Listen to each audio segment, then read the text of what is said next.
Christ. We are in a new location. Where are we? Hunter's house. Hunter's house. Why did we come to Hunter's house? Because it was Peter's available. house. Because Jesus, after he was in the synagogue last week, it's actually the same day as we studied last week, he went to Peter's house. Who has a family tradition of going to someone's house after church? Like your grandma's house? Is that like a regular thing? Yes, over there. Like, and what do you do at your grandma's house? You eat. Right. So this seemed like could have been a tradition thing after synagogue. It was just like kind of like their Sunday morning. Of course, it was Saturday.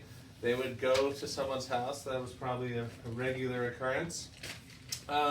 Open up your Harmony to page 58 or a Bible to Matthew 8:14. Because we have the story that's in multiple Gospels of Jesus going to Peter's house. Where are we? All right, page 50. Actually, page 57. No, that's Colin. Page Sorry. 67. 58. We're getting close to page 67. Sound right? It's not 58.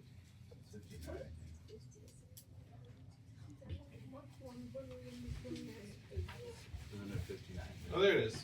59. There we go. All right. In Matthew 8:14, it says, when Jesus came into Peter's house, he saw Peter's mother-in-law lying in bed with a fever. Mark, this is why it's helpful to have the Harmony. Mark 1:29 says, as soon as they left the synagogue, they went with both James and John to the home of Simon and Andrew. Simon's mother-in-law was in bed with a fever. Luke says the same thing. Jesus left the synagogue and went to the home of Simon. Now Simon's mother-in-law was suffering from a high fever. So guess what? Who usually cooks lunch after supper for you when you go to Grandma's house? Grandma. Grandma is sick in bed. Okay, so here's the problem. You go to Grandma's house, she's sick in bed. So it's cool. So Jesus, we're talking about these 6 fishing expeditions that Jesus took his disciples on. And literally the first one in the home of, the second one in the home of Peter. And the problem is before them that his mother-in-law is sick. Now we've talked about some of the things. What has Peter asked? What has Jesus asked Peter and Andrew and James and John to leave to be following him? What have they left to follow Jesus? Their work. Their work, right? What is their work? Fishing. Fishing, right? Maybe if you guys come this way, the dog won't see you. No, the dog's more quiet when people Should we move the dog? No, it's okay. So they've left the work of fishing. Now, how does Peter provide for his family? Fishing. Fishing, right? So, do you think there'd be some concerns about what Peter's family is going to do for money? Yeah. Yeah, following Jesus, I don't know if it pays a lot. It doesn't come with a good salary and benefits package. It doesn't come with health care and dental. No. Following Jesus probably means sacrificing a lot. So, first fishing expedition after calling him to follow is go to the synagogue. Next is go to the house. Does Jesus care about Peter's family? Yes. Yes. How do we know Peter has a wife? We haven't heard her name yet. How do we know Peter has a wife? His kids. Yes, he has a mother-in-law. How do you get a mother-in-law? You have a wife? By marrying someone, right? Uncle, let me cry. Because if you have a mother, everyone has a mother, but not everyone has a mother-in-law until they get married. So, they get married. Peter is married. We don't know about any of the other disciples' wives yet. Hey, Kai. But we know Peter is married. So, because he has a mother-in-law. I'd assume that there was some tension there. We don't read about the tension, but I just assume that Peter, having a wife, having a mother-in-law, quitting his job would have been kind of an issue. Hey guys. So, if I quit my job, what do you think my mother-in-law would think? Not great things. You're crazy. I'm crazy? Why? What is her concern? You're going to run out of money. Run out of money. Yes. That actually happened to you when you were in college. Yeah, well, I got fired. But yes, right after we found out, the same day actually, we found out we were pregnant with Ellie, I got fired from my job. Babies cost money, so that was a concern. Again, the Bible doesn't say, but I assume that Peter's mother-in-law would have been upset. That's implying a lot, but would have maybe, let's say, probably would have had concerns that Peter has left fishing to go follow Jesus. I assume those concerns would have been there. And so did Jesus orchestrate this to calm her concerns? Maybe. Let's find out what happens. All right. Now, Simon's mother-in-law was suffering from a high fever, and they asked Jesus to help her. That's from Luke. Back to Matthew 8:15. He touched her hand, and the fever left her.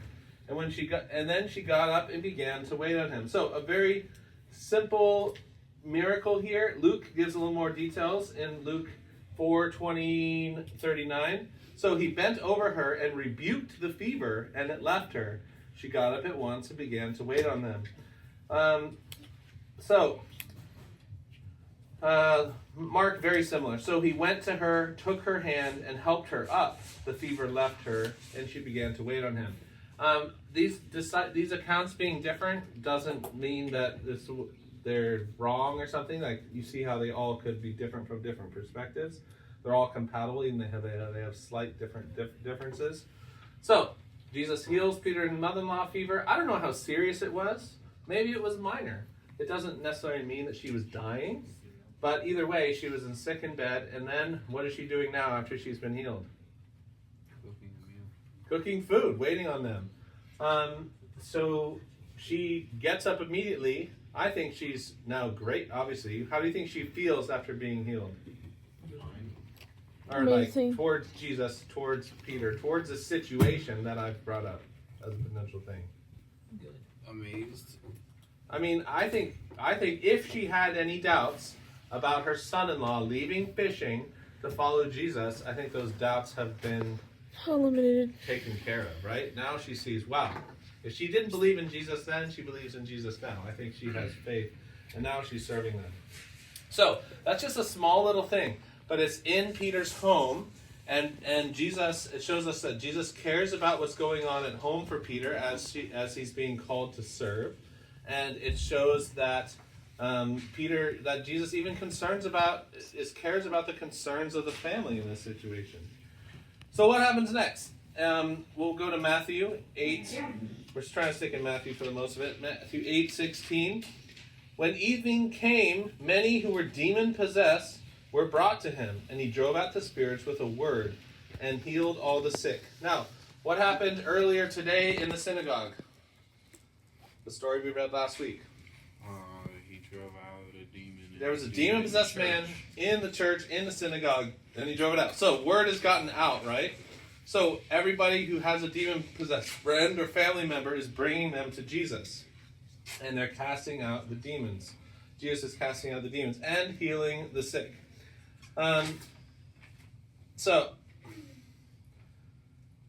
This happens after sunset, okay? So, if you notice, when evening came after sunset, why is that detail important? Why did people wait till evening came and sunset on the Sabbath day? Because that's when the next day started. Yes, very good, Kai. Hebrew culture, we didn't have a midnight to the next day. The next day started at sunset, okay? So on the Sabbath, they couldn't do any work, right? But that went from Friday at sunset to Saturday at sunset. So now they can go about work or doing things. So it's interesting, they wait until till sunset on the Sabbath to bring their sick and their demon-possessed to Jesus. I think that detail is important. It gives a timestamp on then the people started showing up when this happened. it's very interesting the different kind of wordings here for the people Jesus healed. Mark has, and Jesus healed many who had various diseases. He also drove out many demons. And it's kind of interesting because it says they brought all their sick, all the sick and demon possessed, and Jesus drove out many and healed out many. I draw from this that Jesus didn't heal everyone. And that's actually a common theme that when we go around Scripture, we see that Jesus didn't heal everyone. Like, not everyone was healed. And that's okay because Jesus didn't come just to heal everyone's sickness. Why did he ultimately come? What was his main purpose? To save us. To save us, so to die. All these people who he healed, what happened to Peter's mother-in-law eventually? Did she live forever? No. She probably even got another fever in her life. So Jesus, his purpose wasn't to come and solve sickness. It was to come and solve our sin problem. So it's okay that Jesus could come and not heal everyone. And it was a sign of who he was, and it was to help people believe and have faith, but it wasn't his main purpose. So him not healing everyone is an okay thing. And it's interesting to see that he just didn't do that for everyone. And we're actually going to see that there was more to do. So Jesus heals and drove out many. This is one of the big first mass miracles and healings. Jesus hasn't done what miracles has Jesus done so far? Water into wine. Water into wine. He drove out the demon in the church. But they drove out the demon, but we talked about that. Possibly he had done that before, but that's the first recorded one. He hasn't done many miracles, so this is when he's starting to first do. We start to see mass crowds coming to him to do miracles. So things are changing here. But all this also, this is why we're in a home. All this is happening out of Peter's house. What do you think the significance of that is? What is Jesus trying to show them with doing this at Peter's house? That you don't have to be a church to do a miracle. Yeah. I think Jesus did a miracle in the church, and Jesus did a miracle out of the home. And I think that's going to be one of our points of application is God wants us to use our homes as places of ministry. The home is a great place for ministry. Why? Why is your home a great place for ministry? Think about where we are right now.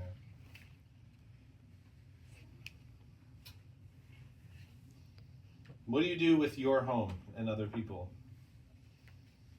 You invite them to You eat. welcome them, you invite them to eat. What else? And you cook them food. You cook them food. And you welcome them. It's welcoming, it's communal, it's accepting, right? Like to have someone who likes going over to other people's houses. It's fun, isn't it? Like this is where they live. It's kind of like their space. They take showers there, they sleep there, they brush their teeth, they cook their food. And you get to join in that part of their life. It's kind of actually a cool thing. Like, who likes going and seeing their friend's room? Like, you want to see my room? Who likes to show their room to their friends? They're like, you see the posters they have on their wall. You learn a lot about people when you go to their house. Like, we learned Jess plays the bass, because there's a bass guitar right here. We learned that the Olsons have a dog, right? Like we learn about the Olson family just by being in their home, right? And it's kind of special. Like this is Hunter's family's place. Like this is all their stuff. They've worked hard to buy this home, and then them letting us come in this home is like we are welcomed and accepted into the Olson family in a way. Like not fully, but like it's kind of we get to be part of their family for a little bit when you go over to someone's house. So your home, and eventually when you're an adult and you have your own home, but right now your family's home is a place that Jesus wants to use for ministry. It's not a place where you hide from ministry or hide from the world. It's a place you should use for ministry, use to connect and serve other people. I think Jesus is laying that out for his disciples, for Peter, saying we're going to your house and we're going to use this for ministry. Ministry is not just supposed to happen at the church once a week when we're there. Ministry should happen every day in our home, but also within our families. Like you can do ministry. Who has family members, maybe even extended family members beyond your immediate family that aren't Christians? Probably most of us do. And does God want you to minister to those people and share Jesus with your family members? Yes. So that's another thing. Even your immediate family, not all of them may be Christians. Your extended family, not all of them may be Christians. And God cares about that. And He wants to use you in ministry there. God is not just calling you to do ministry at church, like to be an Awana leader or a nursery leader or a Sunday school teacher. Like, we are not supposed to just do ministry at church. We should be doing ministry, reaching people for Jesus everywhere, including our families, and then using our home to reach our neighbors. Think about the people next door to you. Does God want you to do ministry to your neighbors?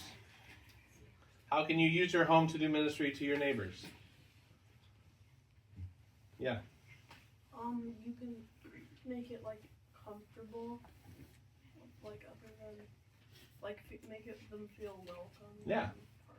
You can have a good relationship with your neighbors, right? Like that starts. Sometimes neighbors fight over the fence line, or your dog pooped in my yard. You know, like having a good relationship with your neighbors is important and sometimes challenging. Maybe looking at your neighborhood as an opportunity to outreach them, like having your neighbors over for a barbecue, or having your neighbors over for time, or inviting them to church, or just having conversation, having a relationship with your neighbors. These are these natural people that God has put in your life. You didn't choose your neighbors, but God maybe has purposes for you with your neighbors. So Jesus spends late into the night. Remember, this started Him healing after sunset. It goes late into the night. So what do you think how Jesus felt the next morning? After you have a long, late night, how do you feel the next morning? Tired? What do you want to do? I feel awake and alive. Sleep. Yeah. What? What did Jesus do? Look at it's No, I only in don't. Mark. It's not in Matthew if you're there. Look at Mark 1:35. What did Jesus do the next day? Mark 1:30. It's in the harmony.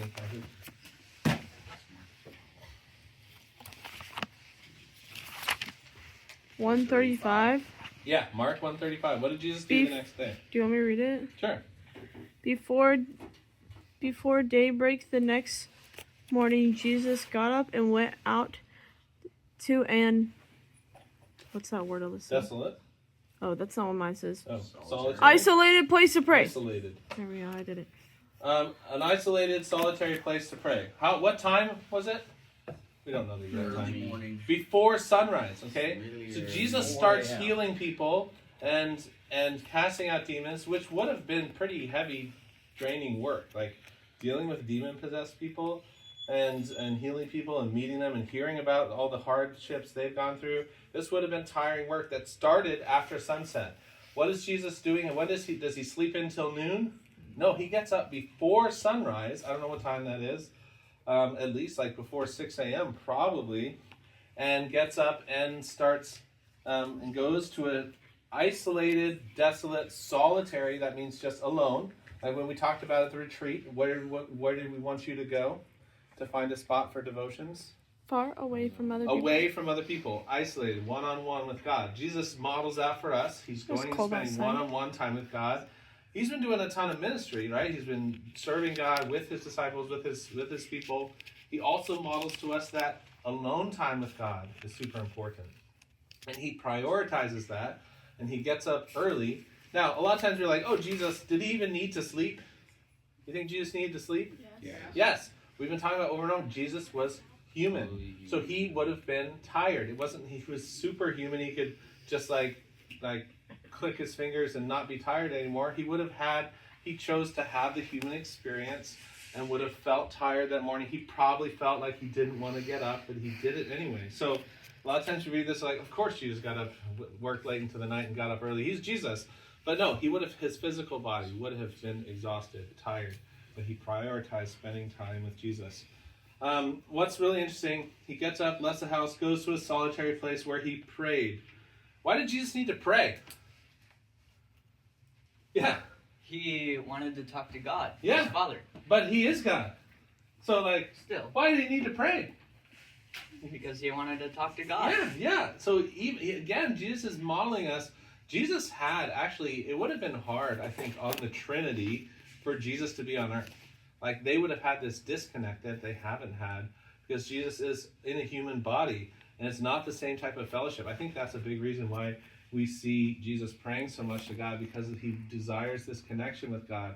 We see him as a 12-year-old. He wants to go be in his Father's house. Like, he's strongly desiring this connection. And that's not just because he's God, but like he is also modeling to us, we should have a desire to spend time with God. We should yearn for that time with God. And he's modeling that to us, how important it is that to talk to God, to like a good friend. Like, if you don't talk to your friend for years and years, like, and you just ignore them all the time, are you a very good friend? No. Like, you need to be in community and ask your friend what's going on. Also, if you just talk to your friend and just tell them everything in your life, is that a very good friend? No, you No, have to like listen. we should be listening too. We should be asking God what he wants from us, and we should be trying to listen to him. So it's also not just a one-way conversation. Maybe you have a friend that just talks to you the whole time and never asks how you're doing. We don't want to be that kind of friend to God either. We want to ask him what his will is for our lives and be listening to him. So anyway, Jesus is in a solitary place. Simon and his companions went to look for him, and when they found him, they exclaimed. So they didn't know. They were probably sleeping in. Like, the disciples like to sleep. We know that. In the garden, Jesus is like, stay awake and pray. What do? They fall asleep. They're normal. They're fishermen. They work hard and they sleep hard. I'm assuming they get tired. So maybe they slept in. They go to look for Jesus. And what is happening? When they found him, they exclaimed, everyone's looking for you. Why is everyone looking for Jesus? Because they want to drive out more demons? Yes. Jesus didn't drive out all the demons, right? He didn't heal all the people. He healed many. He drove out many. That means there's more demon-possessed people and more sick people. I think it's a limitation of time. Like I think Jesus probably listened to each one individually and dealt with them individually. He didn't just see a crowd of people like, everyone's healed, I want to go to bed. Like, he took time individually to spend with people, and that just meant he ran out of time to talk to everyone and heal everyone. So, everyone is looking for you. And, to come and heal. There's more people. But so does Jesus all right, we got a good thing going. We've drawn in a big crowd. This is one of the first big crowds Jesus has drawn in. Let's keep this healing party going. Do you think Jesus is let's go keep that doing? That wouldn't have been wrong. But what's interesting here, I think, I'm reading into this, that in Jesus' time with God, God revealed him a different plan. He revealed to him, don't go back to Capernaum. I want you to go somewhere else. I want you to keep moving on. Because he says, Jesus replied, let us go somewhere else, to the nearby villages, that I can preach there also. This is why I have come. Now, if you have, draw a big crowd, you do something, you might want to repeat it and do it again. Jesus is listening to God. Even though he had a really successful ministry night, he knows that God has told him, I think in that prayer time, God has told him, I want you to keep going to other villages and heal other people. Do this work there. There's other villages that are there. This is why I have come. It says, so he traveled throughout Galilee, preaching in their synagogues and driving out demons. So the same kind of work, synagogues and casting out demons, but in other different villages. So, why does this all matter? How's it going up there? Kind of good. Okay. How? We're at how. Good. We're at how. So, how did Jesus do this? What was his method? What was Jesus' method of modeling ministry in the home? Jesus went to Peter's house and did ministry there and from there. Okay? So what I want you to write down for how. Jesus went to Peter's house and did ministry there and from there. Right? So he did ministry in the home, and then he also did ministry from there. So he used Peter's house as a spot to do ministry. He did ministry inside the home and from the home. He used the home as a site of ministry. This is just cool. God wants to use your home as a place of ministry. He wants to do ministry in your family, in your home, and as well as from your home, using it as a place of ministry. Why did Jesus do this? Well, I wrote down, he modeled this in why. What his model is that Jesus cares about your home and family too. Jesus doesn't just care about you at church. You kind of get that idea. It's like, well, if I go to church every Sunday and I act perfect when I'm there, and I sing all the songs and listen and I don't fall asleep to Delane's sermon, then like God is pleased with me. God doesn't just want your Sunday morning hour, 1 hour a week, just check the box, do it. He wants your whole life. And your whole life really revolves around your home. Where do you go every night when you're tired? Your Home. Where do you bed. go after work or school? Home. Like it's your home base. Like you might go out other places from there, but it's the place you're always returning to. It's one of the most. It's probably the most important place in your life, because it's like where you always. If you're not going anywhere else, if you don't have somewhere else to be, where are you? Your home, right? So that's like the neutral spot of returning that you're always there. God cares about that spot. He wants it to be a spot of peace. He wants to be involved in your family and relationships, and he knows how important it is. And when mom is sick in the home, how does the home running? It falls apart, right? So Peter's mother-in-law being sick was a problem for the home, and he took care of it. So the model is Jesus cares about your home and family too. All right, what about for us? Let's do this. We have blank to do at blank. We have blank to do at blank. Any Wait. guesses? Can you say it again? We have blank to do at blank. We have work to do at places. Work to do, I have a different word, but that's very similar. At home. Ministry to do at home. We have ministry to do at home is what I want to write for us. How does this apply to us? We have ministry to do at home. I don't have my phone. We What got time is it? ministry at home. What time is it? It's 10:32. Okay, good. We're doing good. What's that, Albert? We got ministry at home. Like you know how those like, we. Oh, What do you mean? We have we don't need at McDonald's. home. We have McDonald's at home. We don't. yum yum. Can we go to church? We have church at home. I see now. Can we go do some ministry? We have ministry to do at home. The ministry at home is soggy waffles. Yeah. Okay, so we have ministry to do at home. I like that, Albert. You turned it into a meme. Okay, so don't neglect your home as a spot for ministry. Let's see, some discussion questions. Why do you think Jesus went to Peter's house? Why do you think he chose Peter's house over maybe another disciple? Why didn't he go to James and John's house? They were there too. Peter has wife. Peter has and wife. grandma. No, And he, grandma. has a he wanted family to- and a sick mother-in-law. Peter has. Peter's probably the oldest, like we talked about. We haven't come to that verse yet, but we see that Peter's older. We also know the only one that talks about being married, which is an indicator of him being older, but also the temple tax, which means he was likely over 21. The disciples were likely younger because they didn't have to pay the temple So- tax. Did they even have houses? Maybe not. Maybe James and John still lived. It talks about their father Zebedee. They were still working with their father Zebedee. They hadn't started their own business yet. So they were younger. Maybe they lived at Zebedee, their father Zebedee's house. So maybe Peter was the only one with a house in that town, so that was the natural place. But also, someone said, there was work to be done there. And Jesus knew that maybe God revealed it to him, or maybe Peter told him, like, yeah, I got to get home. My mother-in-law's sick. My wife is stressed out because of this. We don't know those details, but we assume those things could be true. And Jesus is like, I want to go. Maybe Peter asked, like, I got to get out of here. My wife is sick. And maybe Jesus is like, Your can wife I is come? sick? Oh, my mother-in-law is sick. And maybe Jesus said, well, can we all come over? And Peter's like, I don't know, like the house is a mess and my mother-in-law is sick. Like, I don't know, there's possible circumstances here. And Jesus is like, we're coming over. I'll take care of it. You know, like, We are. we're coming. Like, there's You probably can't some stop intentionality there. You can't stop it. This is happening whether you like it or not. No, but he's like, it's going to be okay, Peter. I assume, like, Peter could have been stressed out. Like, a mother-in-law sick, wife stressed out. Those things kind of affect our lives, right? Like, if the home is out of sorts, if the home is disrupted, you know, the rest of life is also disrupted. What do you think Peter's family was like? This is all speculation. We don't even know Peter's wife's name. We just know she exists because he has a mother-in-law. What do you think Peter's family was like? Just speculate here. At home a lot. At home a lot? Okay. Well, we see like maybe Peter's. What do you think about Peter's father-in-law? Probably dead. Probably dead. Oh, Honestly, that's likely maybe because Peter's mother-in-law lives with them.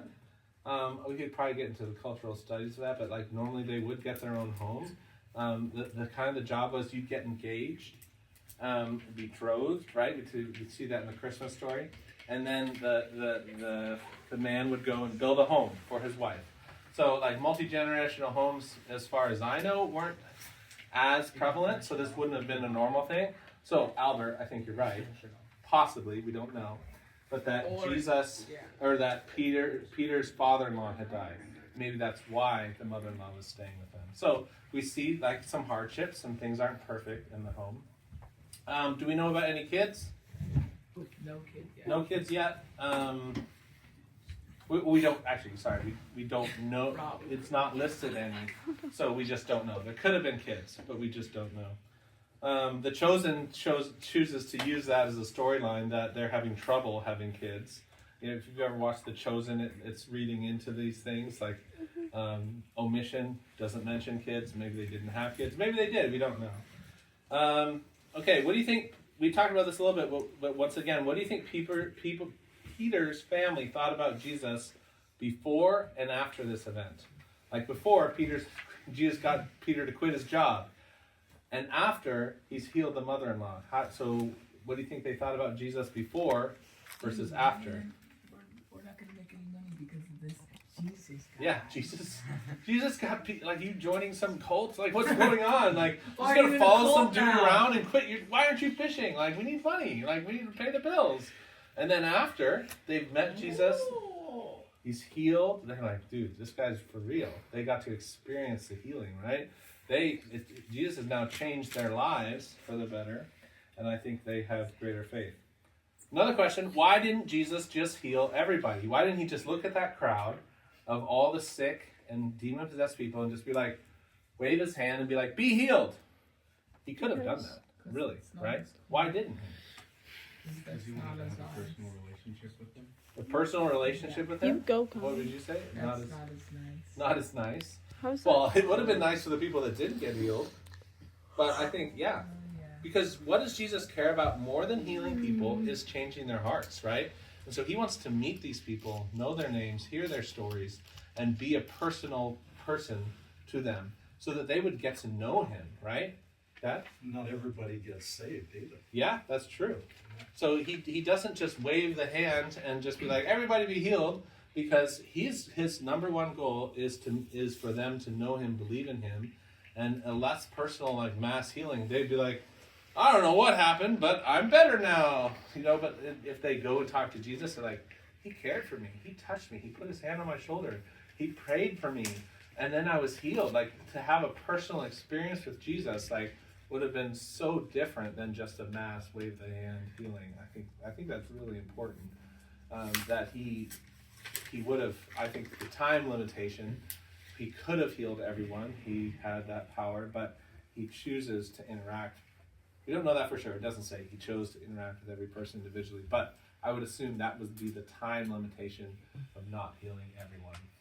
Because he wasn't like, eeny, meeny, miny, mo, I'll heal you. Like, I don't think that was happening either. Again, last question. How can you use your home for ministry? Any thoughts? How have you seen maybe your parents use your home for ministry, or how can you use your home for ministry? Yeah? Me? I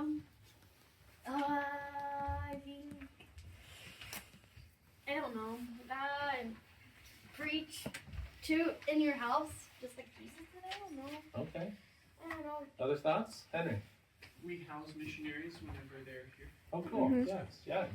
Maybe you have an extra room and somebody needs that. You can use your Oh, yeah. physical home as a place for them. Yeah. Hi. You could start a Bible study at your house. You can start a Bible study at your house. You don't have to do a Bible study at church. Did you know that? You can read the Bible at your house?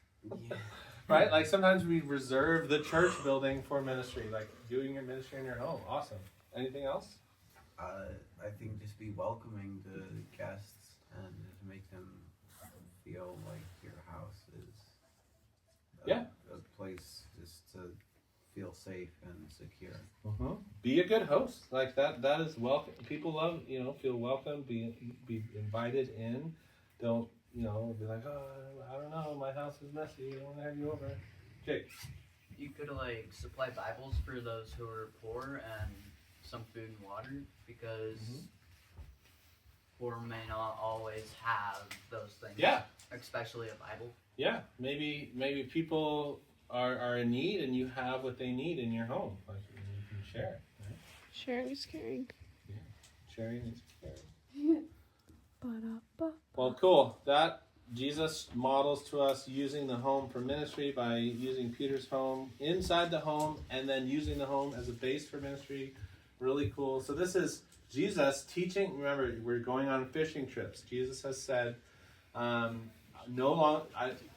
you no longer going to be fishing. Follow me. You will fish for men, fish for people. And he's now showing them some different areas and modeling how to fish for people in different places. So first the synagogue, church, now the home. What do you think is next? Public. The grocery store. Grocery store. Yeah. Well, we're going to see next week a different place that God wants to use you to fish for people. You take us to Walmart? If you want to read it, keep reading your Bible. Does The answers anybody are know there. where we're going next week? All right. Thanks, everybody. The Bible.